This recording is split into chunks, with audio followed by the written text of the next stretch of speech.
So I'm going to talk today about the most foundational part of financial planning or financial management, which in my mind is budgeting. One of the biggest mistakes we often see with individuals is they haven't got some kind of budget plan.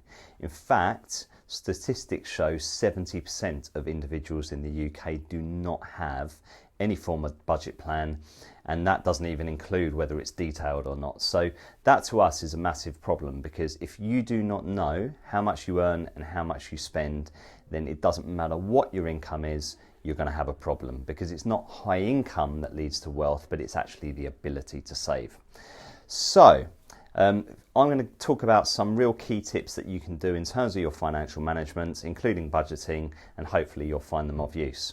So number one, have some kind of detailed budget plan. For example, what I do is I list out everything I can think of on my budget template, from my needs to my wants to my saving or paying off debts.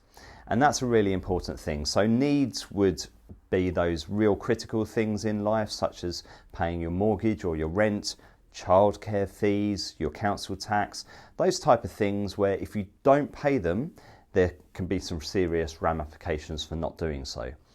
The second one are wants. So often people confuse wants with needs nowadays, but we're talking about subscriptions such as Amazon Prime, maybe Netflix.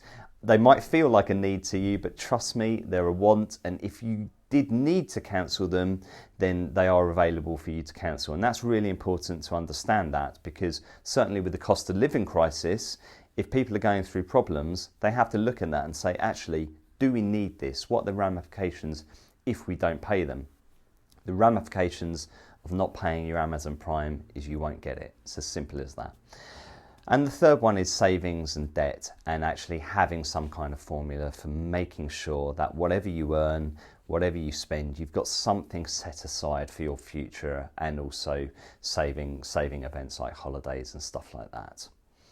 Secondly, when you've actually spent some time and you've done a detailed budget plan, then once you've done that, create a system where you're farming out your liabilities almost the day after you get paid. There's a really good reason for this.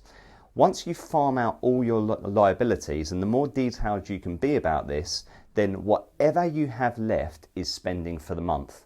So it's a really great way to make sure that you're actually automising your spending habits.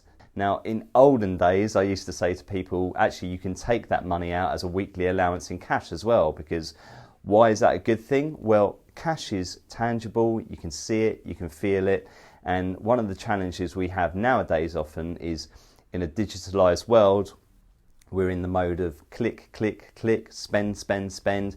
So actually having something tangible can be of use. Now, that doesn't work so well nowadays because so many places are contactless.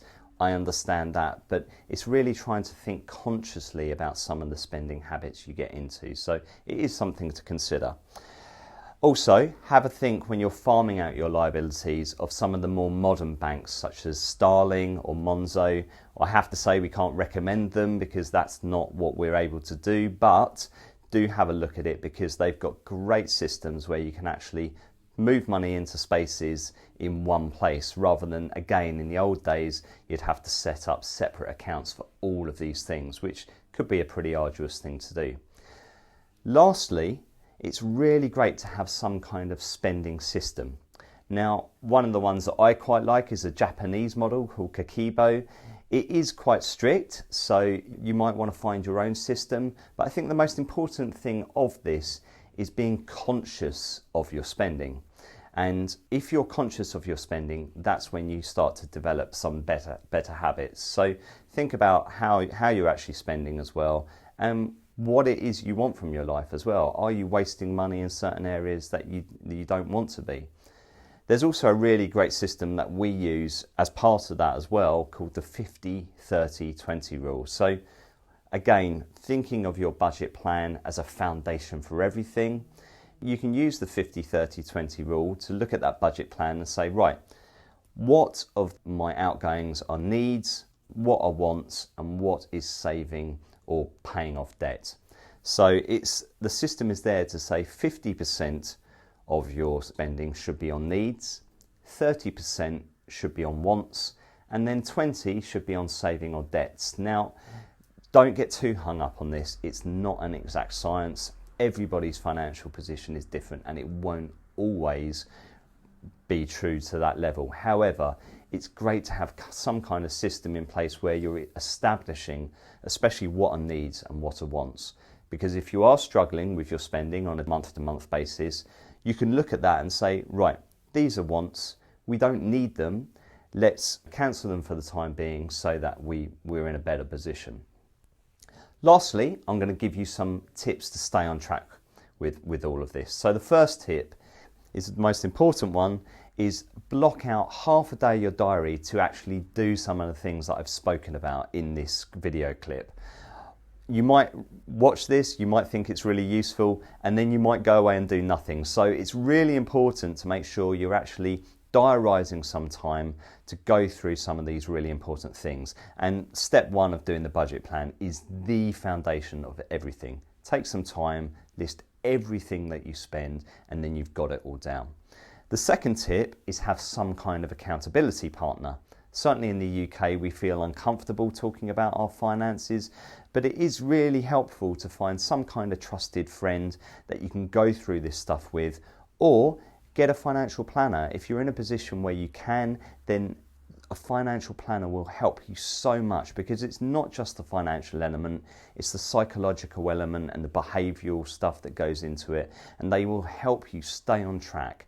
For me personally, me and my wife get together every single Sunday and we go through this stuff together. It doesn't make us sound very exciting, but every single Sunday we look at our finances and we look at two things. Firstly, what our balances are to make sure we're staying on track with our spending, and also what have we got coming up in the coming week to make sure that we're accounting for any big one-offs and stuff like that that we may have missed. And then make sure that you actually set some time aside to review this regularly. Now, I put it in my diary. I do it in two ways. I look at it every single week with my wife, and then I also, on a monthly basis, look at it in more detail. But make sure you do that, because that will help you stay on track. Lastly, test and measure this. Work out what works for you. I've given you some good tips which I think are really helpful, but it won't be right for everyone. So it's really important that you actually take accountability and you go through this and you actually find out what works for you best and then stick to it.